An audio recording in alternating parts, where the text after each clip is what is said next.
नमस्कार, आप देख रहे हैं न्यूज़ 18 का डिजिटल प्लेटफॉर्म और मैं हूं आपके साथ श्रुति श्रीवास्तव। आज का ये पॉडकास्ट बेहद ही ज़्यादा महत्वपूर्ण इसलिए है क्योंकि दीपावली आने वाली है और दीपावली के पहले धनतेरस आता है। घरों में धन की वर्षा जरूर होती है, लेकिन उसके लिए लोगों की भीड़ बाजारों में दिखती है। बाजारों में रौनक होती है और खासकर ज्वेलरी शॉप पर सोना चांदी खरीदने के लिए। लेकिन इस बार लोग यानी बाजार में रौनक कम दिखाई दे रही है क्योंकि सोने चांदी के दाम इतने महंगे हो रहे हैं कि हर कोई हैरान है। हर एक हफ्ते में आप देखिए तो सोने चांदी के दाम बढ़ते जा रहे हैं।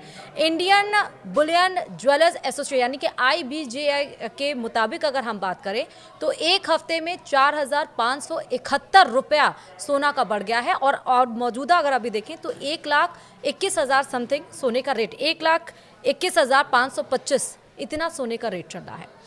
यहाँ तक कि लोग अपनी शादी को भी कैंसिल कर रहे हैं। लोग मार्केट में जाने से कतरा रहे हैं कि सोना खरीदे तो खरीदे, पहने तो पहने कैसे, क्योंकि अगर भारतीय घरों की हम बात करें तो रीति रिवाजों में, शादी में हर जगह सोना चलता है, इसीलिए सोना खरीदना भी ज़रूरी है। और एक कितना गंभीर विषय है, कितना गंभीर मुद्दा है कि लोग अपनी शादी तक कैंसिल कर दे रहे हैं। धनतेरस में लोग जाने से बाजार में कतरा रहे हैं क्योंकि उनकी जेब अलाउ नहीं कर रही है कि वो सोना खरीदे। तो आखिरकार सोना इतना क्यों बढ़ रहा है?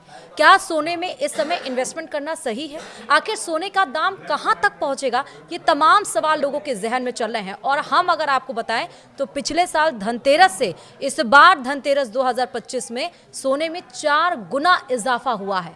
आखिर ऐसा क्यों है? यही सब समझने के लिए इस पॉडकास्ट में हमारे साथ हैं प्रोफेसर अमन अग्रवाल जी, जो कि डायरेक्टर है of Indian institute of finance के डायरेक्टर हैं। बहुत स्वागत है सर आपका इस बेहद ही इंपॉर्टेंट महत्वपूर्ण पॉडकास्ट में कि आखिरकार सोना इतना तेजी से उसके दाम क्यों बढ़ रहे हैं, इसके पीछे के कारण क्या है, कब तक ये बढ़ेंगे, कितने तक बढ़ेंगे, कब डाउन होगा, और आखिरकार क्या इस समय इन्वेस्टमेंट करना सही है कि नहीं। और जैसा मैंने अपने इंट्रोडक्शन में कहा कि पिछले धनतेरस के हिसाब से इस बार धनतेरस में 4 गुना इजाफा हुआ है।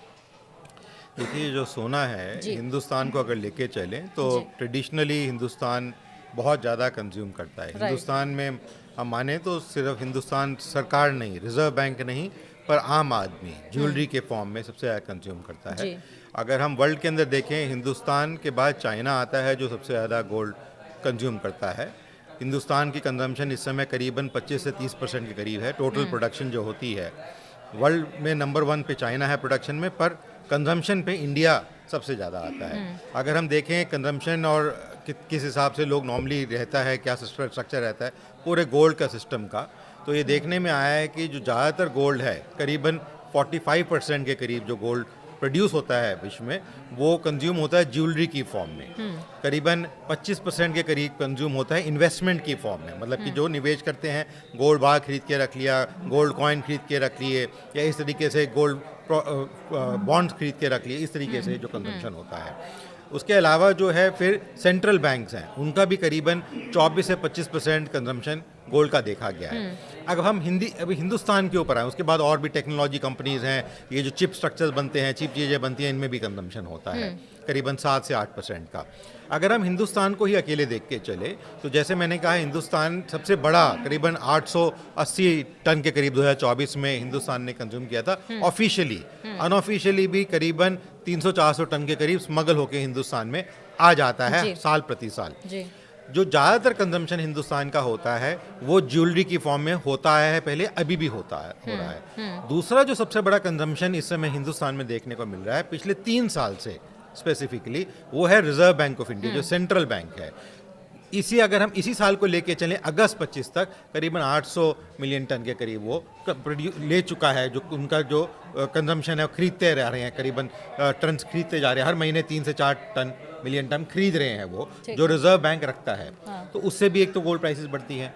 दूसरा क्या हुआ कि अक्टूबर के बिगिनिंग में यूएस का शटडाउन डिक्लेयर हुआ, आपने देखा होगा कि न्यूज़ चैनल ने भी कहा होगा। उसमें क्या है कि उनके ऑपरेशंस जो है, सरकार के ऑपरेशन जो है वो स्टैंड स्टिल पे आ जाते हैं। क्यों? उनका बजट जो है, जो अप्रूव करना होता है कांग्रेस को, पार्लियामेंट को, वो अप्रूव नहीं किया गया जो ट्रम्प साहब ने प्रेजेंट किया था। तो इस वजह से उनके पास खर्चा करने के लिए पैसा इस समय नहीं है। जब वो स्टैंड स्टिल पे आ जाता है तो फिर और चीज़ों के अंदर अनसर्टेनिटी बन जाती है, पॉलिटिकल अनसर्टेनिटी। पहले ही टैरिफ के मारे जो है अनसर्टेनिटी थी, उनके जो नियंत्रण आ रहे थे, उनके ऊपर अनसर्टेनिटी अनसर्टेनिटी थी। अब ये जो बड़ी अनसर्टेनिटी हो गई है, इसकी वजह से भी गोल्ड की कंजम्पशन विश्व के अंदर ट्रेडिंग के मामले में, पेमेंट्स के मामले में बढ़ गया है जी।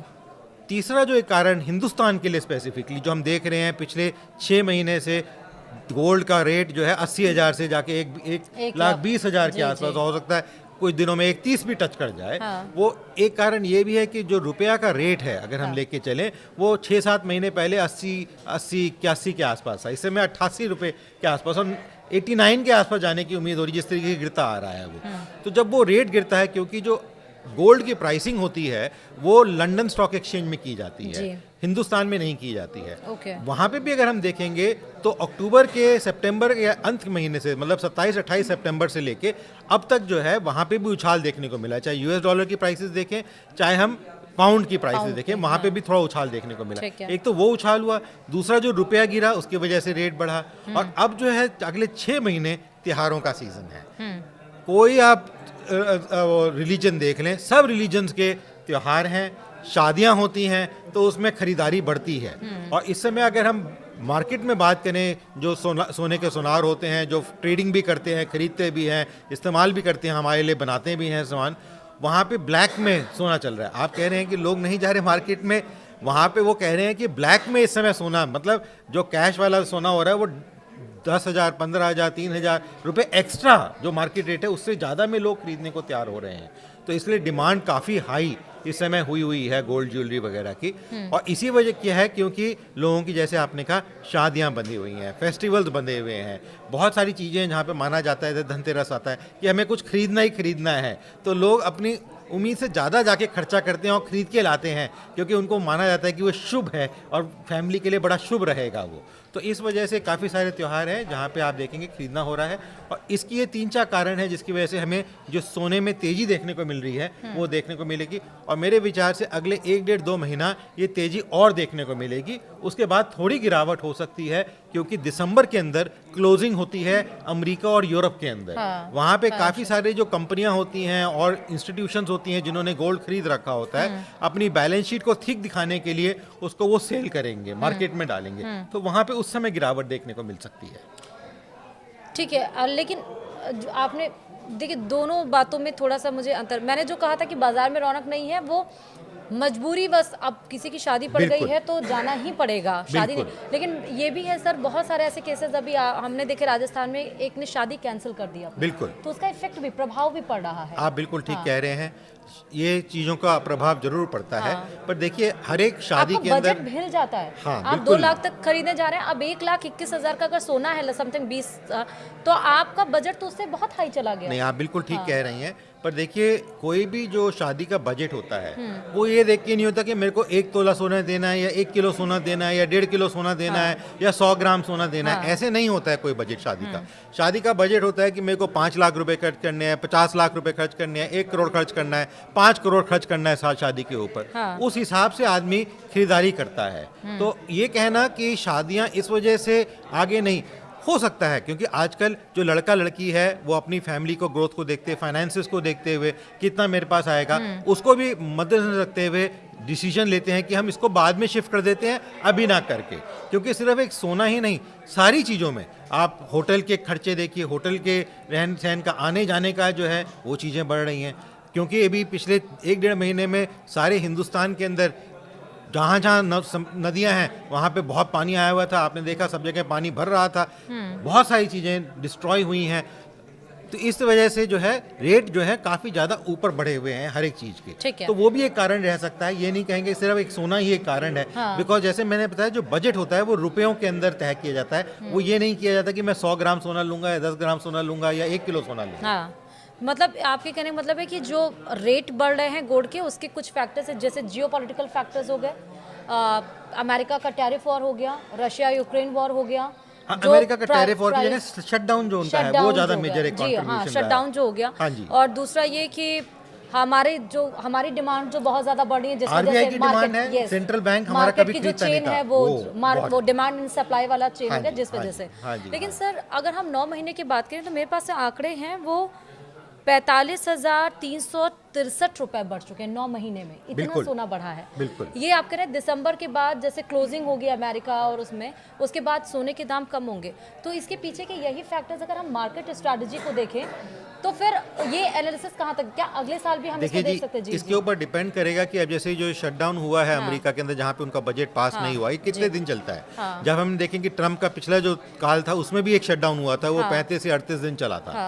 अगर हम लेके चलें कि 1 महीने के करीब जैसे पहले रहा 1-1.5 महीना चलता है, और ट्रम्प जो है कुछ मेंबर पार्लियामेंट को अपने साथ लाके उसको अप्रूव करवा लेता है, तो आप देखेंगे फर्क आएगा। क्योंकि जब पेमेंट करनी होती है वो किस फॉर्म में पेमेंट ले, जब उनको ये डाउट हो गया है कि डॉलर की फॉर्म में पेमेंट मैं ले भी लूं तो मेरे को मिलेगा ही नहीं पैसा, तो फिर वो कंपनियां जो उनको पेमेंट लेनी होती है वो कहेंगे कि हमें आप गोल्ड की फॉर्म में पेमेंट दीजिए, या किसी ऐसी करेंसी के फॉर्म में दीजिए जहां पे हम रिलायबल हो सकें, जिसमें हम अपना जो व्यापार है आगे बढ़ा सकें। Right. तो इसलिए इसके ऊपर एक डिपेंड करेगा। दूसरा, अगर आरबीआई जैसे मैंने कहा हर महीने 3-4-5 टन के करीब खरीद रहा है, अगर वो वैसे ही खरीदता रहेगा तो और बढ़ने की उम्मीद हो सकती है। Because reserve bank of India का जो स्ट्रेंथ है वो गोल्ड स्ट्रेंथ उन्होंने बढ़ानी पिछले 3 साल से शुरू करी है, और वो काफ़ी हद तक बढ़ती जा रही है। अगर वो उसी स्ट्रेंथ पे बढ़ती रहेगी तो नेचुरली सबसे बड़ा बायर है, एक बल्क बायर जिसे हम कहेंगे, इन्वेस्टमेंट बायर जिसे हम कहेंगे।